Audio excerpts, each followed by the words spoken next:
Você sabe, os neoconservadores e os neoliberais, eles têm propagado a mentira de que a invasão da Ucrânia pela Rússia foi uma agressão não provocada contra a Ucrânia. Quero dizer, nenhuma guerra foi mais provocada, pelo menos nos tempos modernos, que eu saiba.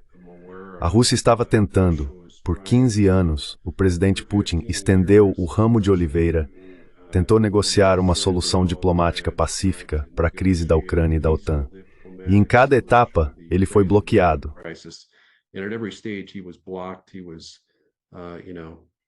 Ele foi, você sabe, informado de que os Estados Unidos não iriam ceder.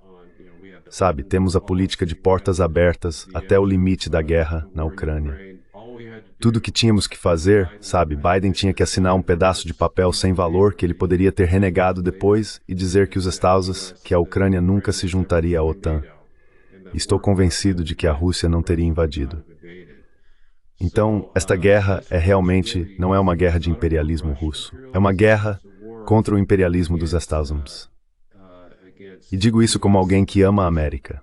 Sabe, sou um patriota que agita a bandeira, conservador que coloca a América em primeiro lugar, mas é apenas um fato.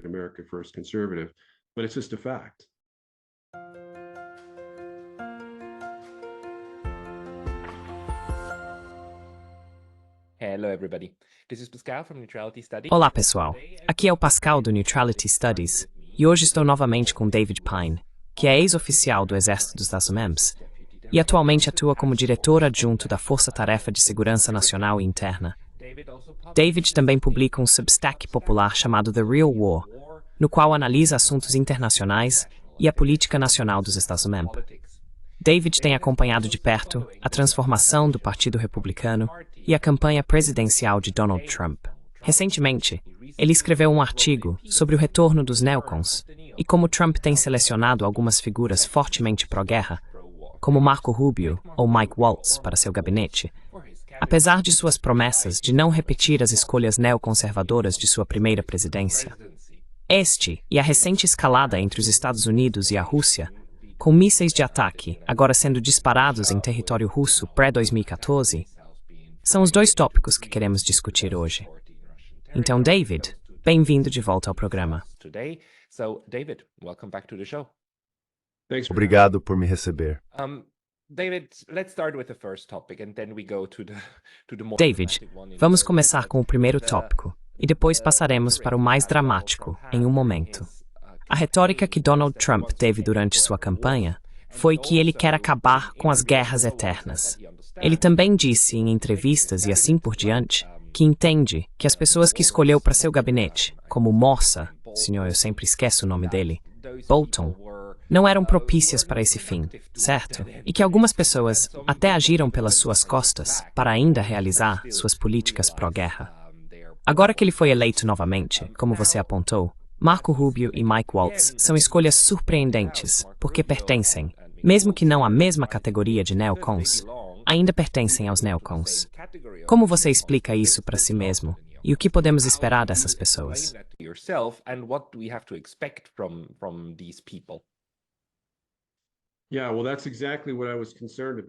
Sim, bem, é exatamente isso que me preocupava. Como você mencionou durante a primeira administração Trump, muitas de suas escolhas, você sabe, Bolton, Pompeo como secretário de Estado, Tillerson como secretário de Estado, quero dizer, houve várias escolhas muito preocupantes que realmente o dissuadiram de fazer o que ele queria. Que, em primeiro lugar, era ter um acordo de paz abrangente com a Rússia. E isso foi desviado principalmente devido à farsa da conluio Trump-Rússia, que mais tarde foi completamente desmentida, e também para acabar com as guerras no Oriente Médio, no Iraque, Síria e Afeganistão. E ele não teve sucesso em fazer nenhuma dessas quatro coisas, infelizmente por essas razões.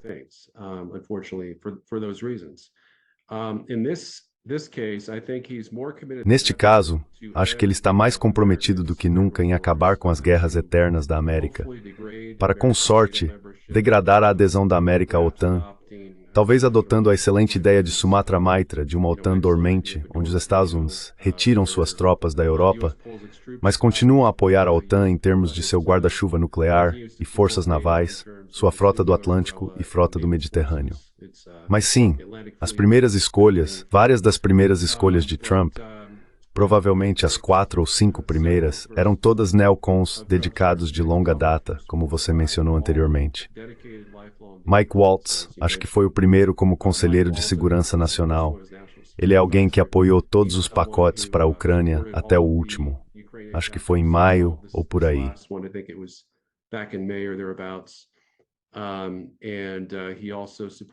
E ele também apoiou em 2022, acredito. Ele pediu um possível envolvimento direto dos Estados Unidos na guerra. Ele disse que talvez tivéssemos que colocar tropas americanas no terreno para defender a Ucrânia. Quero dizer, isso é ultrajante e extremamente escalatório, até além do que Biden está fazendo agora. Marco Rubio, de forma muito semelhante, tem sido um defensor da Ucrânia até o início deste ano, mas não com base nos interesses de segurança nacional dos Estados Unidos, não estar envolvidos na Ucrânia, mas sim com base no fato de que não incluía financiamento para a fronteira, o que foi considerado mais crítico no lado conservador republicano no Senado. E então houve algumas outras escolhas também.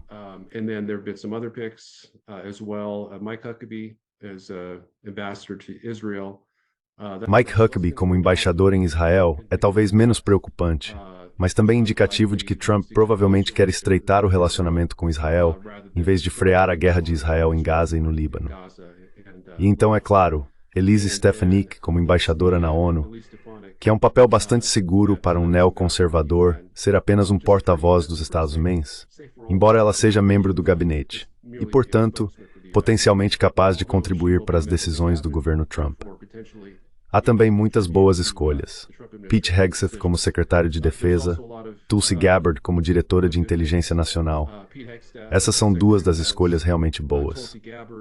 Matt Gaetz, se ele tiver alguma influência na política externa, afirmou que talvez devêssemos convidar a Rússia para se juntar à OTAN em vez da Ucrânia.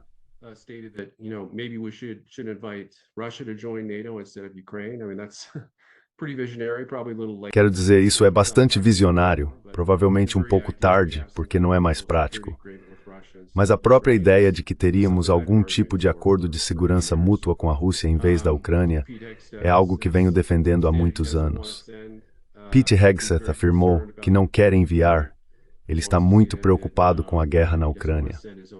Ele quer vê-la terminada e não quer enviar seu próprio filho para lutar na Ucrânia, por uma disputa de fronteira entre dois ditadores, essencialmente.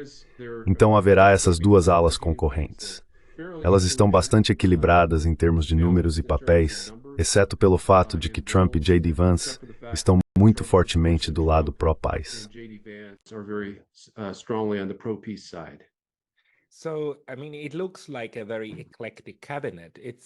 Então, quero dizer, parece um gabinete muito eclético. Como você disse, agora há duas alas. E, curiosamente, uma das alas também está saindo do Partido Democrata. Quero dizer, todas as pessoas que deixaram o Partido Democrata, incluindo Kennedy, certo? AFK Jr., para secretário de Saúde. Então, embora ele provavelmente não tenha muito a ver com a política de segurança, novamente, como você disse, se você está sentado no gabinete e faz parte das reuniões, haverá alguma forma de influência. Você acha que há uma grande estratégia por trás disso para Donald Trump, que pode ter mais a ver com política interna do que com política internacional? Porque uma coisa que ele prometeu repetidamente é erradicar o Estado profundo e tirar o poder do establishment.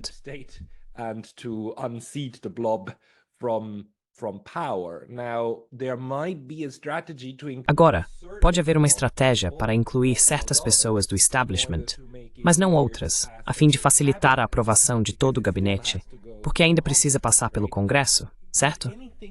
Será que essa estratégia está em sua mente para justificar essas escolhas? Ou talvez ele simplesmente acredite nessas pessoas e, na verdade, não seja tão ferrenho anti-neoconservador como fez parecer durante a campanha. Mas, por outro lado, a escolha de J.D. Vance fala fortemente contra isso. Você pode comentar sobre isso?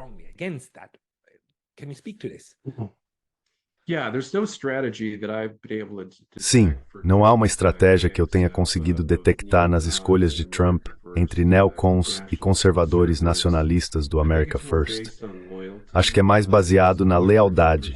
É quem ele percebe como sendo leal a ele pessoalmente. E o que isso significa é, você sabe, geralmente apoiar sua agenda, não necessariamente toda ela, mas apenas, você sabe, alguém que não vai traí-lo, alguém que ele não vê como parte do estado profundo. Quero dizer, na minha opinião, e acho que na sua também, como você mencionou, os neoconservadores geralmente fazem parte do estado profundo.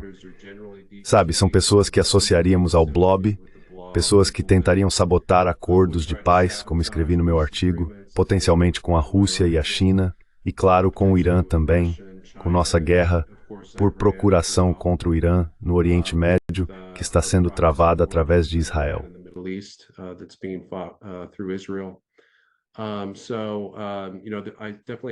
Então, sabe, eu definitivamente estou preocupado com isso. Eu realmente acho que se pode contar com Trump para fazer muitos movimentos positivos para tentar acabar com a guerra na Ucrânia o mais rápido possível. Minha preocupação, na verdade, é que o presidente Biden está, sabe, com essas últimas ações de escalada, ao autorizar o uso de mísseis de ataque no interior da Rússia, fora até mesmo da região de Kursk, que isso poderia escalar, fazendo com que a Rússia reaja de maneira proporcional, mas de uma forma que levará a uma espécie de olho por olho, onde, sabe, eles nos atacam de uma maneira maior do que jamais os atacamos. Já os atacamos de uma maneira maior do que jamais os atacamos antes.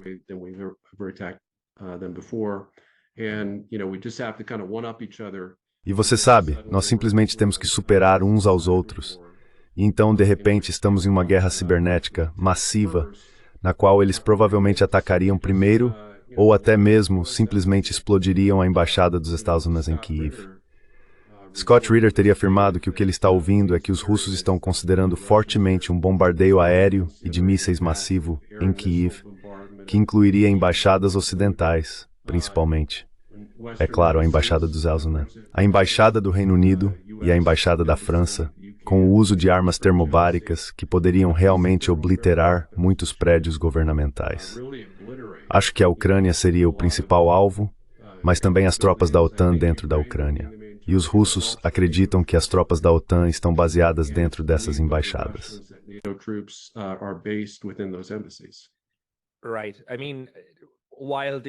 Certo.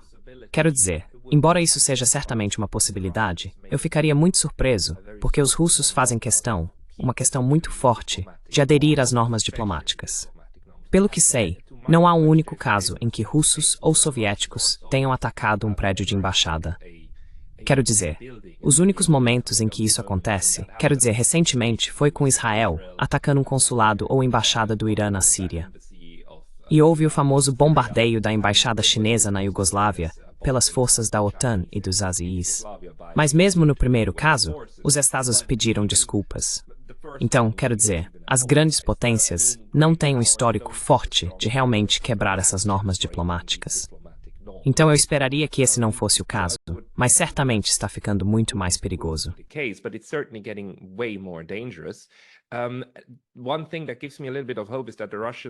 Uma coisa que me dá um pouco de esperança é que os russos, na verdade, acho que vi um tweet de Medvedev, que diz que os russos mataram muito menos civis. Quero dizer, a guerra entre a Rússia e a Ucrânia matou muito menos civis em 3 anos do que o ataque de Israel contra Gaza, certo? É uma guerra entre seus militares, e não uma matança de civis, embora civis tenham morrido. Então eu esperaria que isso não acontecesse. Mas ainda assim, isso deixa em aberto a questão de qual é a estratégia dos Estados Unidos agora. E só vamos voltar ao Trump por mais um segundo. Existe alguma chance, na sua opinião, de que ele esteja tentando fazer uma diplomacia de bastidores, como um escritório antecipado do presidente eleito, com os russos? Quero dizer, ele tem as conexões, certo? Ele poderia pegar o telefone para Viktor Orbán, dizer a Orbán para dizer algo a Putin e fazer algo acontecer assim, certo? Isso está nas cartas, não está?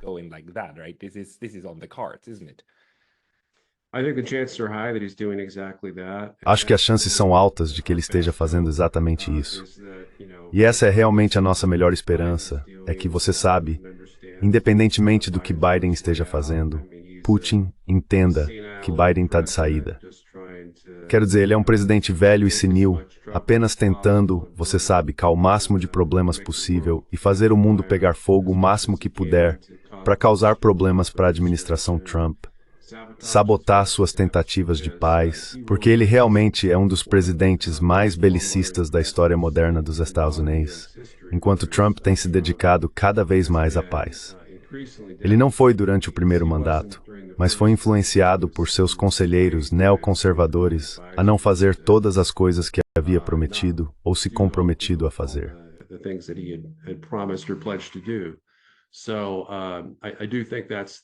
Então eu realmente acho que isso é provável. Existe uma espécie de corda bamba legal que você tem que andar porque é tecnicamente contra a lei dos Estados Unidos conduzir diplomacia como cidadãos privados. Acho que deveria haver exceções para presidentes eleitos, mas isso não está claramente especificado na lei. Biden praticamente fez a mesma coisa. Ele conduziu sua própria diplomacia, fazendo ligações para líderes estrangeiros pouco antes de se tornar presidente. Portanto, há muito precedente para um presidente eleito conduzir diplomacia, mas talvez não no nível de negociar acordos de paz.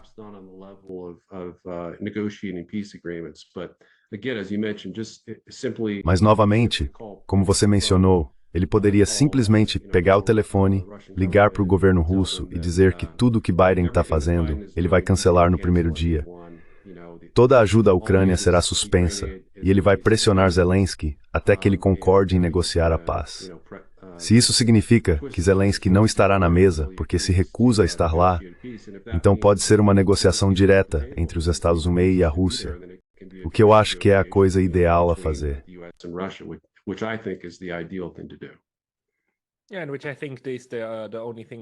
Sim, e acho que é a única coisa que os russos realmente aceitariam, porque é onde está o poder.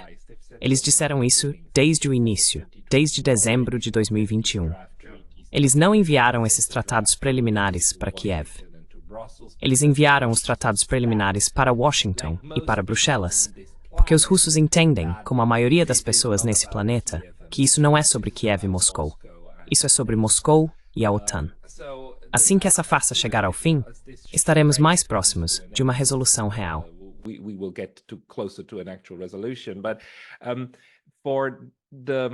Mas para a administração Trump, ou este período de transição, que agora parece como se Biden estivesse tentando queimar o máximo de pontes possível, qual você acha que é o papel do Pentágono? Porque, pelo que entendo do que leio e vejo, parece que o Departamento de Estado estava claramente a favor de autorizar essas armas. E parece que foi o Pentágono que disse, não, esta é a linha vermelha da Rússia, e não queremos uma guerra direta. Estamos lutando isso como uma guerra por procuração. Essa é a estratégia, e vamos seguir com isso.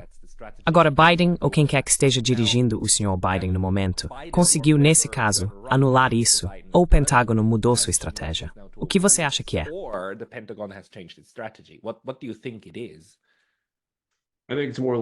Acho que é mais provável que o Pentágono tenha sido anulado.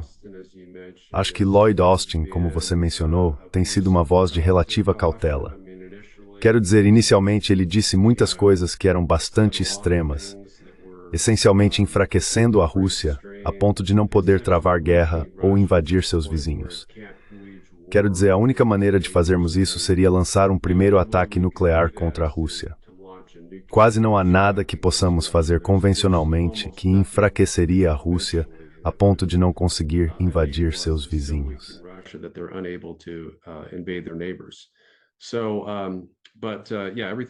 Então sim, tudo que lhe sugere que Lloyd Austin tem sido uma voz de cautela quando se trata dessa questão específica, que está escalando com a autorização de mísseis de ataque dos Estados Unidos no interior da Rússia, fora das regiões russas e exteriores da Ucrânia.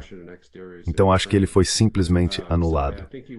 E isso pode demonstrar que Blinken e a ala agressiva da administração neoliberal de Biden mantêm a ascendência com o presidente dos Estados Unidos.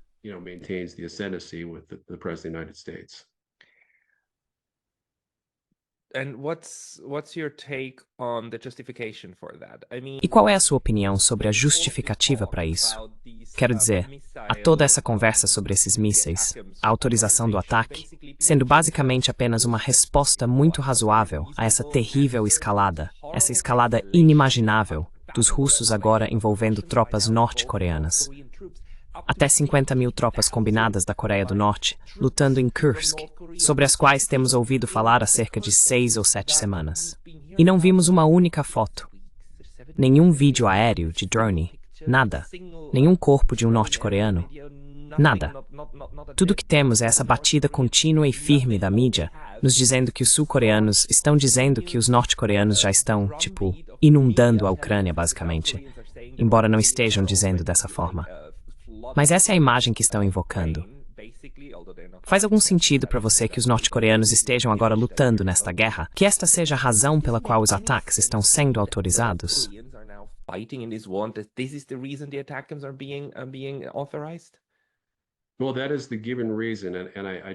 Bem, essa é a razão apresentada, e eu concordo com você. É improvável que seja a verdadeira razão, mas certamente é a razão que o governo Biden deu para essa escalada.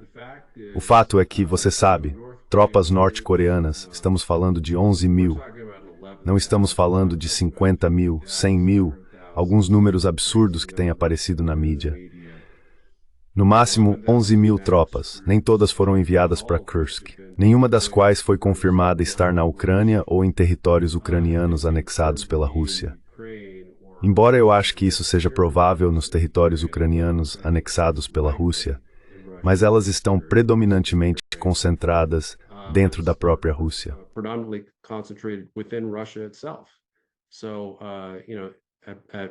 Então você sabe, no máximo, pode-se dizer que eles estão sendo implantados defensivamente, talvez para ajudar os 40 mil a 50 mil soldados russos na região de Kursk Oblast a repelir a ofensiva ou incursão ucraniana, onde eles tomaram várias ou algumas centenas de milhas quadradas de território russo. A palavra que ouvi do ex-congressista Dana Horabacher é que as tropas ucranianas na área de Kursk estão parcialmente cercadas, talvez com a ajuda de tropas norte-coreanas. Mas não é uma verdadeira escalada porque as tropas norte-coreanas não vão ajudar a Rússia a vencer a guerra.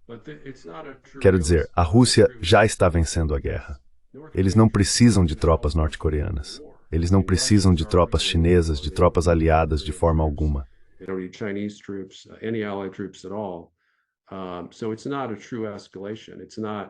Então não é uma verdadeira escalada.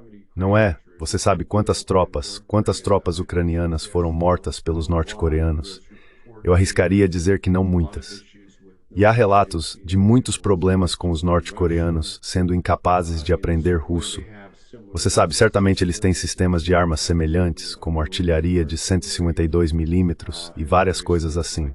Mas você sabe, principalmente a questão do idioma tem sido um grande problema que realmente impediu os norte-coreanos de serem totalmente implantados nas linhas de frente. Então, no máximo, isso é prematuro.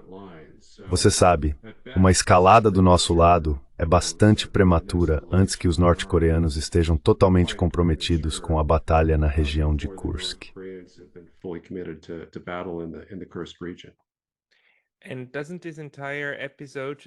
E não mostra todo esse episódio novamente o estado incrível do nosso ambiente de propaganda? É simplesmente de deixar a mente perplexa. E agora, nesta situação, novamente, na política externa, hoje, ontem, você lê esses artigos sobre a Rússia ficando sem armas críticas, e a economia está afundando novamente pela milionésima vez. São as mesmas histórias, o mesmo tipo de a Rússia está à beira do colapso. A única coisa que os mantém vivos é a ajuda estrangeira. Primeiro foram os chineses, depois os iranianos, depois os norte-coreanos, e eles simplesmente esperam que acreditemos nisso. O que acha disso? Tá ficando tão estúpido.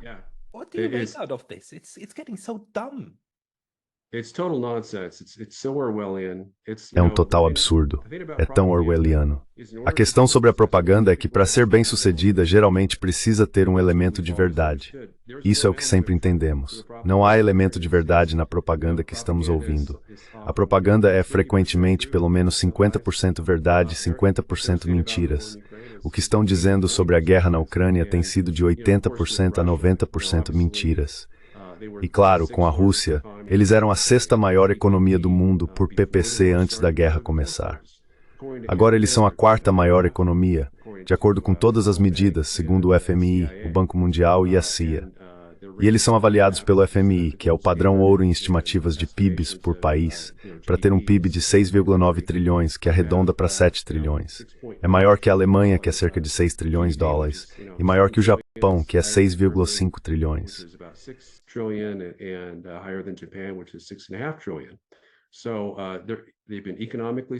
Então eles foram economicamente fortalecidos pela nossa guerra na Ucrânia. E eu fiz uma análise mais aprofundada com base per capita. Quando a guerra começou, a renda per capita russa era 47% da renda per capita dos Estados Unidos. Agora é 54%. Então não apenas, você sabe, enquanto a renda americana estagnou em grande parte devido ao efeito colateral de nossas sanções massivas à Rússia, a economia deles e a renda per capita e a riqueza pessoal aumentaram. Então, economicamente, tem sido um fracasso completo. Biden falou sobre estrangular a economia russa, causando a remoção de Putin do poder por revolta popular. As últimas pesquisas que vi mostram que há cerca de 80% de apoio para, acho que é 77% de apoio à guerra na Ucrânia, e aproximadamente o mesmo para o presidente Putin, o que é, você sabe, números de pesquisa melhores do que ele tinha, você sabe, antes da guerra, certamente.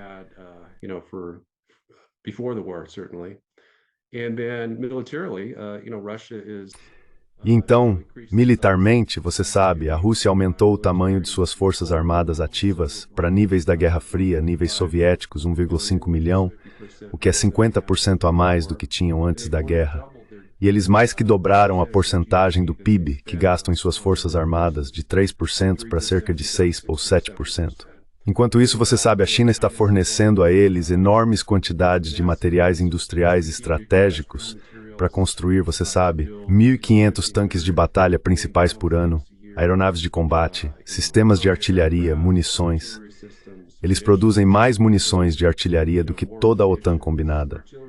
Eles têm, você sabe, 2 a 3, até 4 vezes mais tanques do que nós, ou pelo menos tinham antes da guerra, e com as taxas de construção que estão mantendo agora, provavelmente ainda tem.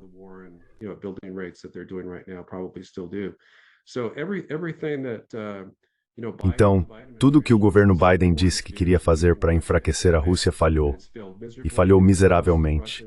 E isso fez com que a Rússia e a China se alinhassem mais estreitamente. Tenho argumentado desde os anos 90 que a ameaça mais existencial que os Estados Unidos enfrentariam seria uma aliança sino-russa. O foco predominante da política externa e de segurança nacional dos Estados Unidos deveria ser afastá-los, principalmente através de um alinhamento maior com a Rússia e tentando melhorar nossas relações com a Rússia, resolver quaisquer disputas e ter algum tipo de acordo de segurança mútua que ultimamente passei a chamar de Entente Russo-Americana, semelhante àquela entre a Grã-Bretanha e a França antes da Primeira Guerra Mundial.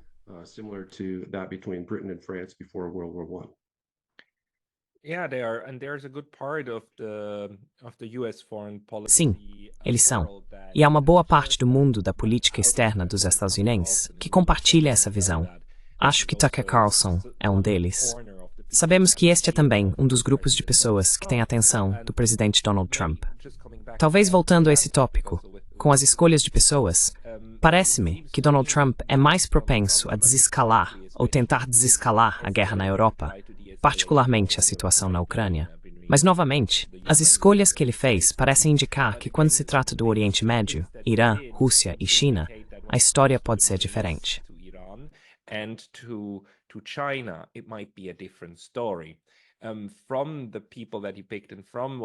Pelas pessoas que ele escolheu, e pelo que você ouviu nas últimas semanas, o que você acha que será a abordagem dele para esses dois outros teatros, que alguns neocons querem explodir e usar armas? Eles mal podem esperar para finalmente lançar explosivos em ambos os lugares o máximo possível. Mas Trump parece querer ser duro em ambos os lugares. No entanto, parece-me que ele não é fã de guerra. Quero dizer, pelo menos ele diz isso. Em sua primeira presidência, ele matou o principal general militar do Irã. Mas não foi a guerra, o que também poderia ter feito durante a crise dos petroleiros de 2019. Você pode falar sobre isso, por favor? 2019. Can you speak to that, please? Sim.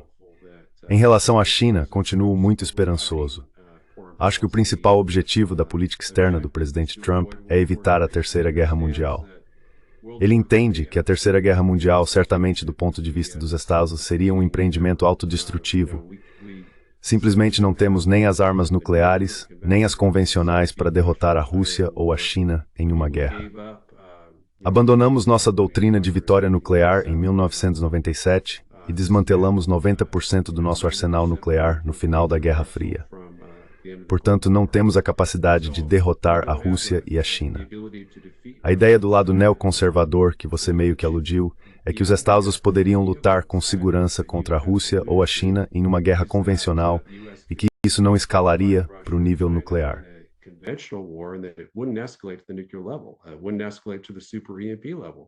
Não chegaria ao nível de Super EMP. Alguns acreditam que nem chegaria ao nível cibernético, pelo menos em termos de ataques cibernéticos massivos aos territórios um do outro.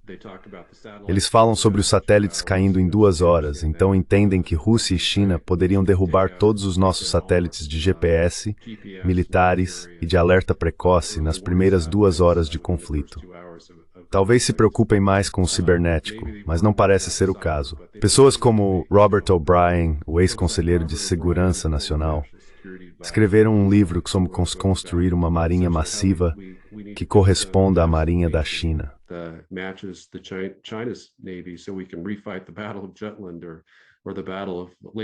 Então podemos refazer a Batalha da Jutlândia, ou a Batalha do Golfo de Leyte, sabe? Como se pudéssemos afundar um monte de porta-aviões, cruzadores e destroyers chineses, e eles não reagiriam ou escalariam para o nível nuclear se estivessem à beira da derrota em termos de tentar retomar o controle de Taiwan militarmente.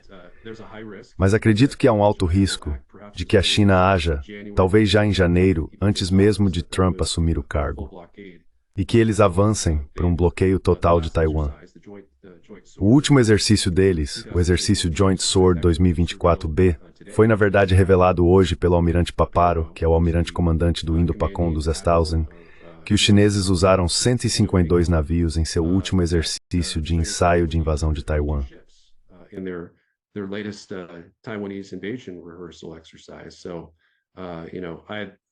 Então, sabe, nos disseram que eram 34, apenas 17 navios da Marinha. Na verdade, eram 152. Então, sabe, a China está claramente pronta para uma guerra mundial total com os Jetsons. Se defendermos Taiwan, não acho que eles nos atacariam preventivamente, a menos que estivessem muito certos de que faríamos isso. A Rússia também está pronta. Mas sabe, Putin é muito equilibrado. Sabe, de todos os líderes do mundo hoje, você está absolutamente certo. Putin não é propenso a explodir nossas embaixadas. Ele não é propenso a lançar ataques cinéticos contra os Estados e a OTAN. Ele muito bem poderia lançar ataques cibernéticos que seriam bastante significativos e maiores do que qualquer coisa que já vimos antes. Mas fiquei muito encorajado hoje ao ler que o presidente Putin, ou o governo russo, está realmente estendendo um ramo de oliveira.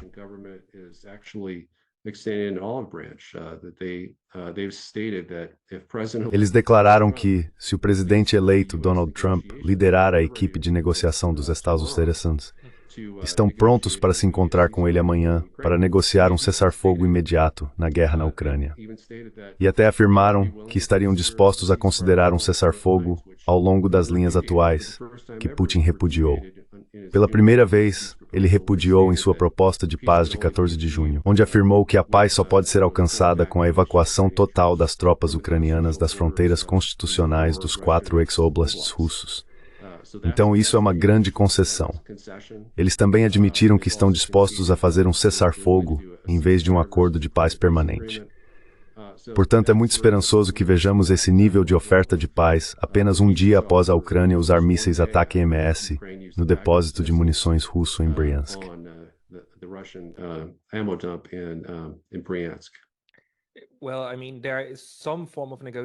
Bem, quero dizer, algum tipo de negociação precisa acontecer. Isso é a única coisa que está clara. E eu recentemente falei sobre isso na TV russa. O âncora me disse que é bastante claro que não há plano para tomar a Ucrânia Ocidental.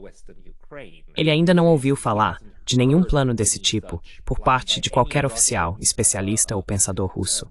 Quero dizer, o plano é tomar a Ucrânia Oriental. aquela que já está incorporada à Rússia, sob a lei doméstica russa, e depois fazer com que eles terminem isso, garantindo que o que restar da Ucrânia não se junte à OTAN. Esse é o plano russo, porque eles sabem que se engolirem a Ucrânia inteira, é uma pílula venenosa, que na verdade alguns neocons, eu acho, gostariam de empurrar a goela abaixo dos russos.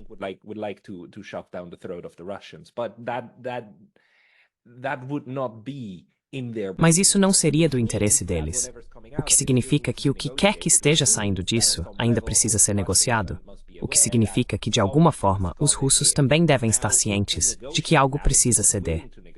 Agora, quem pode negociar isso e quem está disposto a negociar? Essa é a questão, certo? O Sr. Zelensky ainda parece acreditar que tudo o que é necessário é mais um ataque, e então ele recupera a Crimeia. Os americanos parecem querer deixá-lo nessa ilusão, e os europeus também estão falando sobre isso.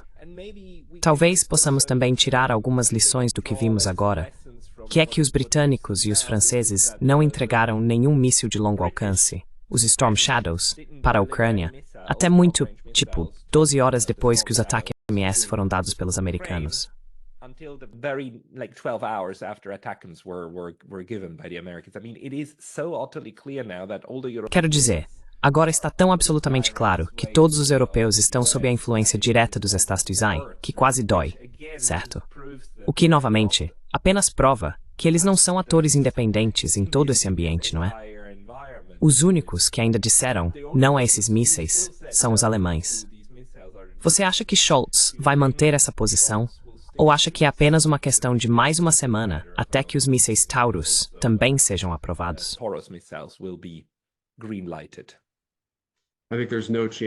Acho que não há chance de Scholz recuar e permitir que mísseis Taurus sejam vendidos para a Ucrânia.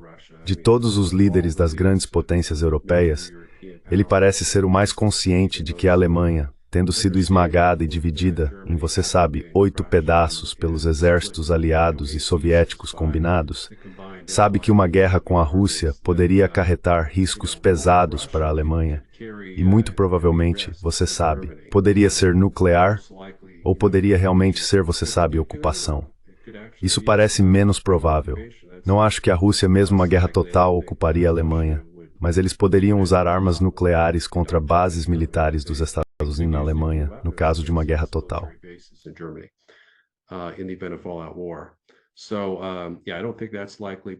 Então sim, eu não acho que isso seja provável. Mas em termos de, você sabe, os neoconservadores e os neoliberais, eles têm propagado a mentira de que a invasão da Ucrânia pela Rússia foi uma agressão não provocada contra a Ucrânia. Quero dizer, nenhuma guerra foi mais provocada, pelo menos nos tempos modernos que eu tenha conhecimento. A Rússia estava tentando há 15 anos. O presidente Putin, você sabe, estendeu o ramo de oliveira, tentou negociar uma solução diplomática pacífica para a crise da Ucrânia e da OTAN.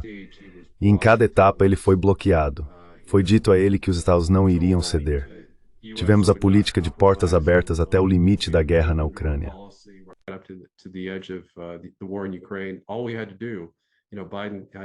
Tudo que Biden precisava fazer era assinar um pedaço de papel sem valor, do qual ele poderia ter desistido mais tarde, dizendo que a Ucrânia nunca se juntaria à OTAN.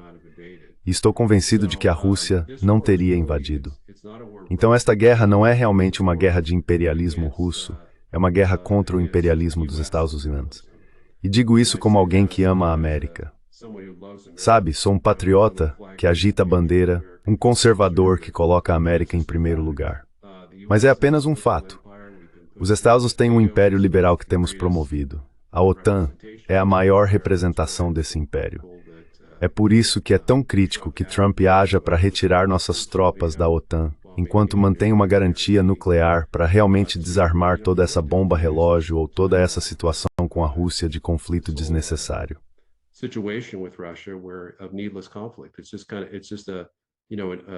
É apenas uma cadeia interminável de espirais de escalada. Quando a Rússia realmente não tem desejo de invadir nenhum país da OTAN, ela nem queria anexar os 4 oblasts. Em relação ao Acordo de Istambul, Putin se comprometeu a retirar todas as tropas russas dos 4 oblasts. Acho que ele planejava anexar as repúblicas de Donbass, mas isso era apenas um terço da região de Donbass. Assim, a Ucrânia manteria o controle de 93% de seu território. E isso teria sido uma vitória incrível, dado que em poucos dias as forças russas haviam cercado parcialmente Kiev. Teria sido uma vitória tremenda que ninguém poderia ter previsto.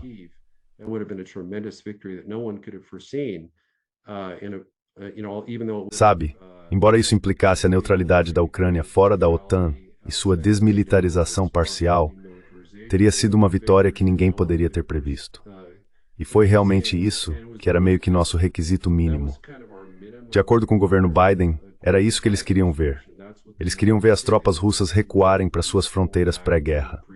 Putin se comprometeu com isso como parte do Acordo de Istambul. E ainda assim, Biden decidiu torpedear isso depois que, você sabe, Putin imprudentemente decidiu se retirar do norte da Ucrânia e Kiev perdeu prematuramente antes que o acordo tivesse sido totalmente assinado e finalizado.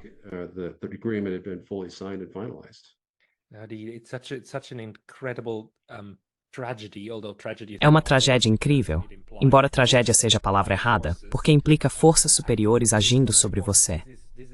E isso não são forças superiores. Isso é um massacre. Um massacre feito pelo homem, que é em grande parte culpa dessa ideia absolutista de impor poder e estrutura do lado dos Estados e OTAN. E os europeus fazem parte disso. Mas porque a neutralidade da Ucrânia era coisa óbvia, a coisa mais evidente e óbvia, por mais vermelha que fosse a linha, tão brilhante era essa solução para sair disso. E quase se concretizou. E então desmoronou. Mas aqui estamos. E a questão para mim é como lidar com os Estados Unidos.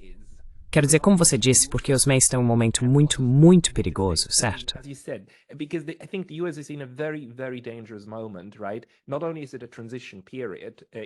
Não é apenas um período de transição internamente para a próxima administração. É um período de transição no equilíbrio de poder, certo? Saindo do momento unipolar para algo muito mais distribuído.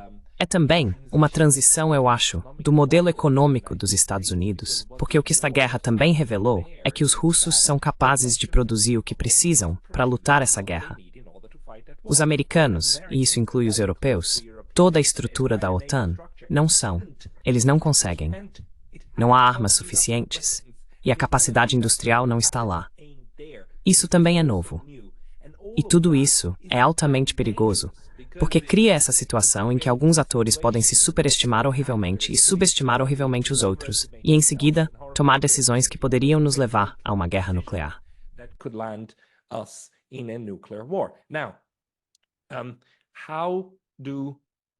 Agora, como pessoas razoáveis, estadistas do outro lado na Rússia e na China, lidam com uma situação tão frágil? Conversei com Karen Kwiatkowski ontem, e ela disse que uma grande parte da população americana é contra essas guerras. Eles não as querem. Eles são contra isso. Você faz parte disso do lado conservador, que diz tipo, não, precisamos, claro, que os Estados Unidos estejam seguros e tudo mais, mas precisamos desescalar todas essas guerras. Agora, mesmo que haja uma grande maioria de pessoas assim, e que tenham eleito Donald Trump, este período é tão perigoso. Quais seriam suas recomendações, se você fosse um conselheiro para a Rússia e para a China, sobre como abordar os Estados Unidos para não colapsar em uma guerra mundial?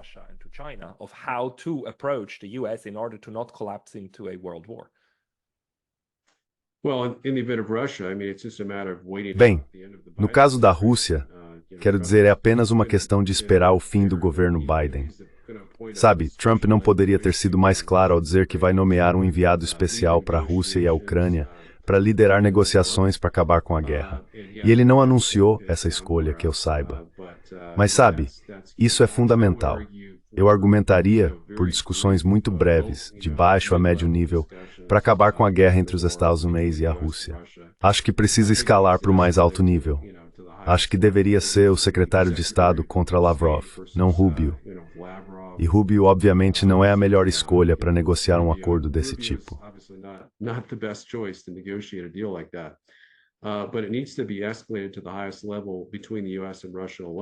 Mas isso precisa ser escalado para o mais alto nível entre os Estados Unidos e a Rússia sozinhos, sem incluir a Ucrânia. Porque, em última análise, serão Trump e Putin se encontrando para assinar na linha pontilhada e finalizar um acordo de paz. Acredito que Chet Nagel, um ex-oficial da administração Reagan e analista da CIA, e eu escrevemos um plano de paz de 8 pontos muito claro e conciso, que acho que a Rússia aceitaria. Com a possível exceção da minha provisão, onde a Ucrânia ficaria fora da OTAN permanentemente, mas talvez fosse um importante aliado, não OTAN. Isso eu acho poderíamos ceder e eles talvez não aceitassem.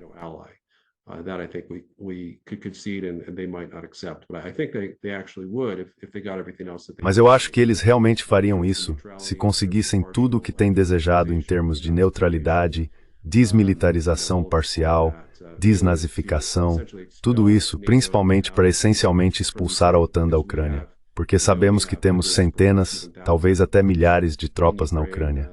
Elas não estão em um papel de combate avançado. Temos bases da CIA.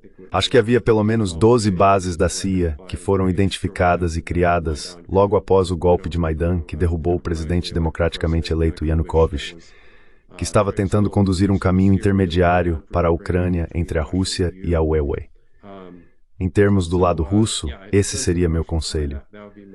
Com o lado chinês, hesito em dizer isso, mas acho que eles não vão ver resultados em Taiwan até que executem um bloqueio.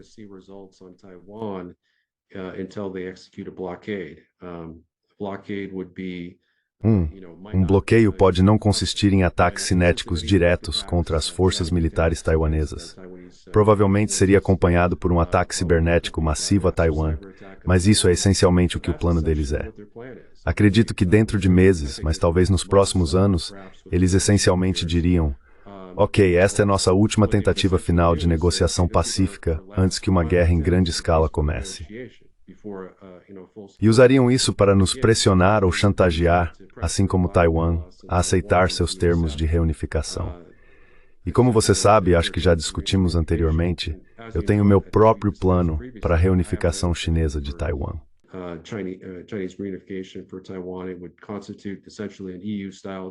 Isso constituiria essencialmente um acordo de confederação ao estilo da UE, nos moldes do que um ex-vice-presidente taiwanês propôs. E incluiria, você sabe, a continuação do autogoverno para Taiwan. Eles teriam que banir os partidos de independência, é claro. Mas fora isso, poderiam eleger seus próprios líderes. Poderiam ter seu próprio sistema econômico, como parte da proposta de um país, dois sistemas de Deng Xiaoping no final dos anos 80. E também poderiam ter controle sobre suas próprias forças armadas. Haveria uma base naval chinesa localizada no sul de Taiwan, mas fora isso, não haveria presença militar chinesa permanente em Taiwan. E acredito que se eles bloqueassem Taiwan, acho que Trump não tentaria escalar o conflito. Não acho que ele defenderia Taiwan militarmente.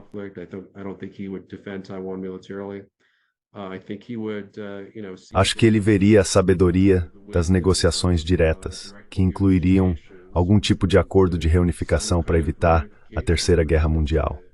Ele está muito comprometido com isso. Essa é a sua prioridade número 1, porque, e deveria ser, você sabe, a prioridade número 1 de qualquer líder ocidental racional deveria ser a sobrevivência do Estado Nacional. Porque se você entrar em guerra com a China, você entra em guerra com a Rússia.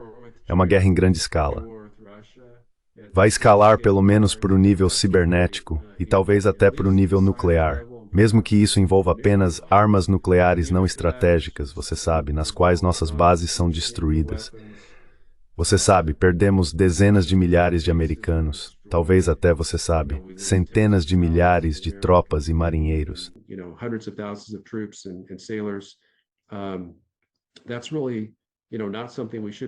Isso realmente não é algo que deveríamos estar dispostos a aceitar, especialmente quando se trata de conflitos em países que não são estratégicos ou necessários. Existem países com os quais poderíamos sobreviver sem estar aliados, essencialmente. A Ucrânia, obviamente, o plano da Rússia, como discutimos, não é anexação. É dar à Ucrânia verdadeira independência, verdadeira soberania, porque eles só podem ser independentes e soberanos se forem neutros. Se forem um Estado cliente da Rússia, como Belarus, não são independentes. Se forem um Estado cliente ou satélite dos Estados Unidos, como são hoje, não são verdadeiramente independentes. Eles não tomam suas próprias decisões. Talvez Zelensky quisesse paz.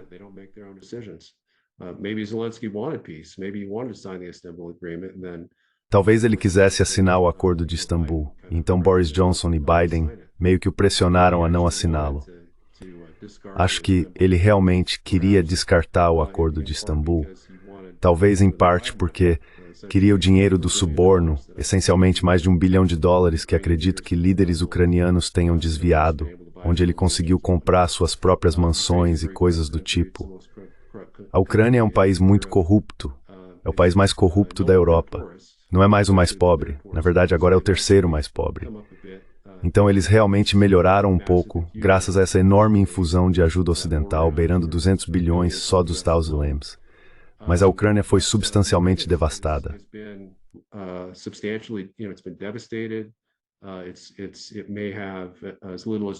Pode ter apenas 20% de sua rede operacional durante os meses de inverno, onde terão cerca de 4 horas de aquecimento.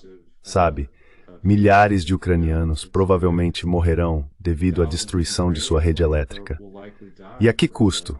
Quero dizer, eles não estão ganhando nenhum território. Eles não têm esperança de ganhar nenhum território. Eles não vão conseguir negociar para obter mais território. Mas se há alguma esperança para a Ucrânia recuperar seus territórios perdidos, é na mesa de negociações, porque agora que estão em desvantagem numérica de 2-1 pelas forças russas dentro da Ucrânia, simplesmente não há perspectiva de recuperar qualquer um de seus territórios. Yeah, it's on the battlefield. Absolutely. I mean, these conflicts. Absolutamente.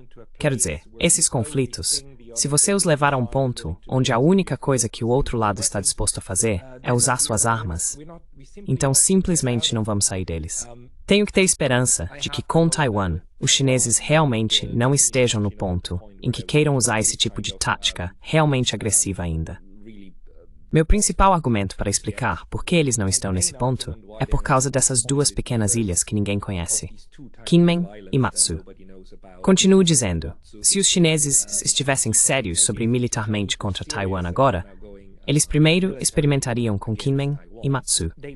Essas duas ilhas estão a 3 milhas ou 5 quilômetros da costa de Xiamen. Elas seriam imediatamente tomadas e você poderia bloqueá-las. Immediately taken over, and you could blockade them, you could do, and currently they are. Você poderia fazer isso. E atualmente, elas estão sob a administração taiwanesa. E os chineses respeitam isso. O continente respeita isso. Então eu tenho que esperar que a estratégia na China ainda seja diferente, que é basicamente o jogo a longo prazo. Como você sabe, se esperarmos mais 20 ou 30 anos, somos um estado civilizacional. Então, o que são 20 ou 30 anos? Não precisamos disso nos próximos 2 ou 3. Mas não há como dizer isso com precisão. O problema é que, do lado dos neoconservadores, os neoconservadores dos Estados Unidos geralmente querem guerra mais cedo, antes do que mais tarde. Talvez como uma última pergunta, qual é a sua melhor esperança para o que a administração Trump pode fazer para desinflar esses conflitos, uma vez que eles estejam no poder em janeiro? O que você acha que são os primeiros passos prováveis que essa administração tomará?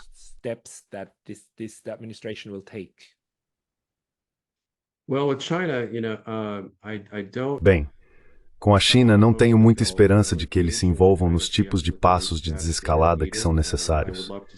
Eu adoraria ver o fim das operações de liberdade de navegação com destroyers e fragatas dos Estados Unidos através do Estreito de Taiwan. Isso não faz nada, só irrita a China. Por mais que eu queira continuar e até maximizar os envios de armas para Taiwan, é uma causa perdida. Não há como eles defenderem seu próprio país sozinhos. Eu nem acho que os Estados Unidos poderiam defender Taiwan se precisássemos. Então, logicamente, de uma perspectiva puramente racional e amoral, acho que faria sentido suspender.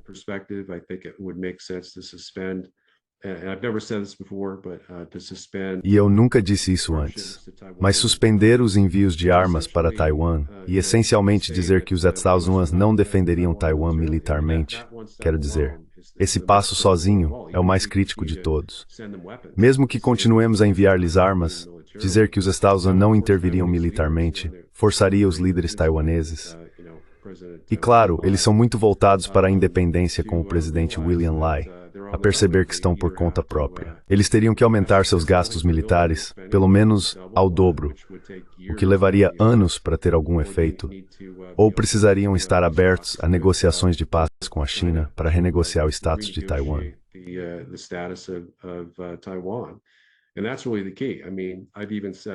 E esse é realmente o ponto-chave. Quero dizer, eu até disse que o governo Trump deveria considerar mediar conversas de paz, mediar conversas de unificação. E essas conversas poderiam durar 1 ano ou mais, ou poderiam chegar a um acordo onde a reunificação não entraria em vigor por talvez 3 ou 4 anos. Mas esse é o tipo de progresso que acho que a China precisaria ver para evitar realmente executar um bloqueio. Algo nesse sentido que seja desescalatório, algumas concessões, como dizer que Taiwan faz parte de sua esfera de influência e os Estados reconhecem isso, e cortar os laços de segurança.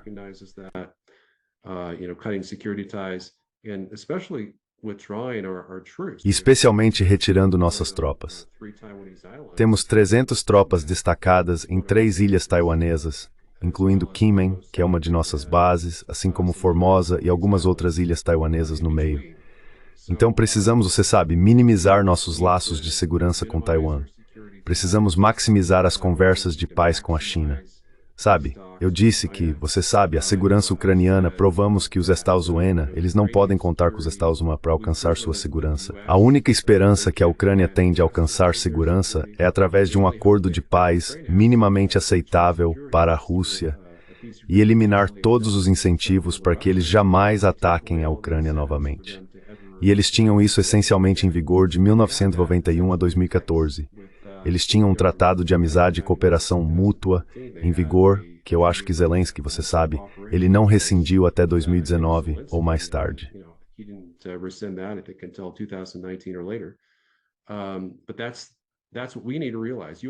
Mas é isso que precisamos perceber. Os líderes dos Estados Unidos costumavam perceber isso. Mesmo com Reagan e Nixon, eles entendiam que a verdadeira segurança para os Estados Unidos precisa ser de 2 vias. Precisamos fechar a lacuna de capacidade militar.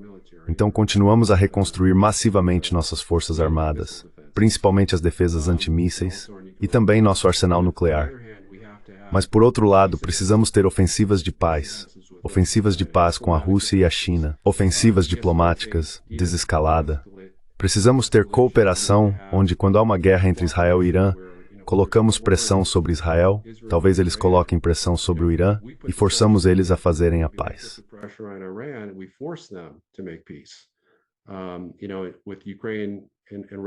Você sabe, com a Ucrânia e a Rússia, precisamos reconhecer que a Ucrânia pode não estar na esfera de influência deles, mas essa é essencialmente a principal prioridade de política externa deles. Ter um Estado tampão neutro, que, como discutimos, protege a OTAN da agressão russa e protege a Rússia da agressão da OTAN.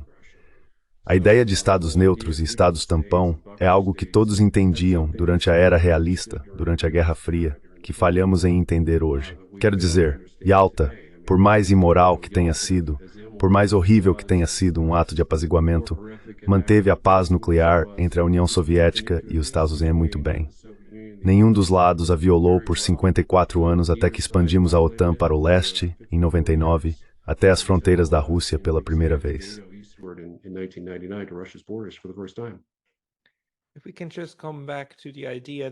Se pudermos voltar à ideia de que existem soluções em que todos ganham, e na verdade os acordos de neutralidade dos Estados tampão fariam parte disso, seria fantástico. É triste que o atual estabelecimento político em Washington e Bruxelas aparentemente não entenda isso e siga o caminho oposto, o caminho da pressão máxima. Mas é bom saber que há pensadores realistas aqui. Você, Sr. Mearsheimer, Karen Kwiatkowski, Ray McGovern, há uma gama inteira de pessoas que entendem isso. Então a questão é, quando eles chegarão ao poder e como implementar uma verdadeira estrutura de segurança? Gostaria de agradecer pelo seu tempo hoje. David, se as pessoas quiserem ler mais de você, o melhor lugar é ir ao seu Substack, certo? The Real War.